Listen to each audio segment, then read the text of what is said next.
lot of I was playing with a lot of different bands, including Madonna, who was not famous at the time, yet.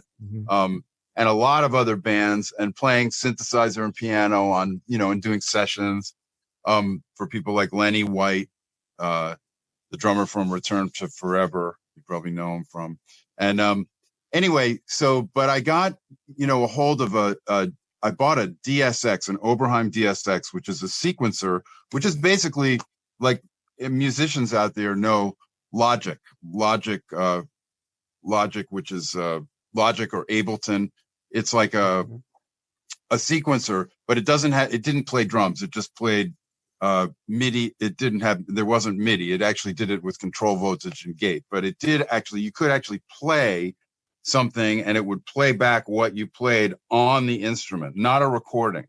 So I got that. And then I finally got my hands on a DMX, which was a drum machine, which went with it along with the Oberheim OBXA. And I had a mini Moog, and I made a track. I started making tracks, and I did a couple of them before, but then I focused all my energy on one track, and I had some studio time, and Madonna was going to sing. Madonna came up with a melody for my track, which I spent, by the way, a month, writing.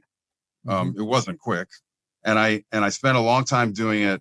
And then the night before we were going in the studio, Madonna had a melody she was singing on it and lyrics. And the night before we were going in the studio, she called me and said, Frankie, she called me Frankie, I can't do this because my friend Steve Bray, who maybe Steve Bray too, he's a very good friend of mine now too. So, and Mike. So he's upset that I'm going to do this with you. And so unless he can co-produce it, I don't want to do it. So I said, okay, well, I don't want to do that because I want it to be all electronic. I got up and I went, okay, well, that's it. You don't have to do it. And so I called, then I thought, who am I going to get? I need to get, and I remembered Mike Murphy, who I had heard singing, and was just blown away by it.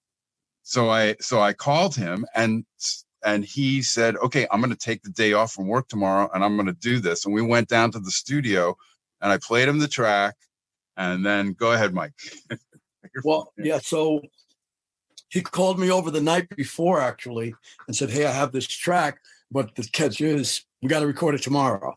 So I was like, okay. So not knowing, I knew David because we initially met through the band Clear when they were looking for a keyboard player. And I was like, my mentor was this guy, or is this guy, Dennis King, who was a mastering engineer at Atlantic. So he said, hey, I'm going to see this singer. Was it Andy Lerner, David? Andy Lerner, the singer? Yeah. I want to go see this singer, Andy Lerner. Come with me. So we went to this club on the Upper East Side, I think, Upper West Side. And I just kept noticing David's playing. And I knew that Clear needed a keyboard player. So I was like, Dennis, the keyboard player is really good. Maybe you should try to get him for Clear. And as it turned out, David ended up as the keyboard player on the road with the group Clear, where I was the road manager and sound man. So I didn't know anything else about the type of music or the style of music he was playing. So when he invited me to the studio, I was really shocked and surprised because it was exactly the style of high energy electro that I had been listening to kind of coming out of the UK. And he had it all there. And I was like, this is amazing. So I knew then this was the moment to actually put my whole thing on the table.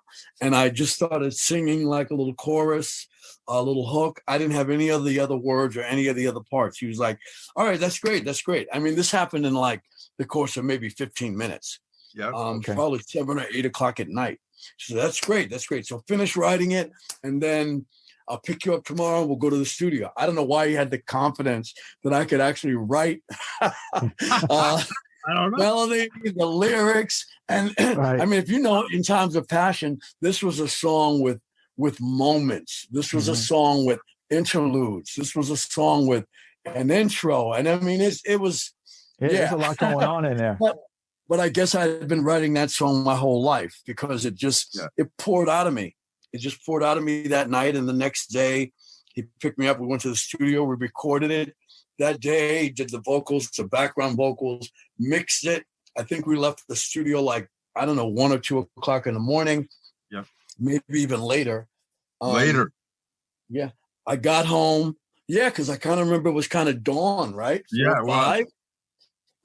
So at the time I lived in my mother's basement, and I had, full band gear and a really good sound system down there. And I remember putting the cassette on and just saying to myself, this is it. This is no one can deny this. This is it. So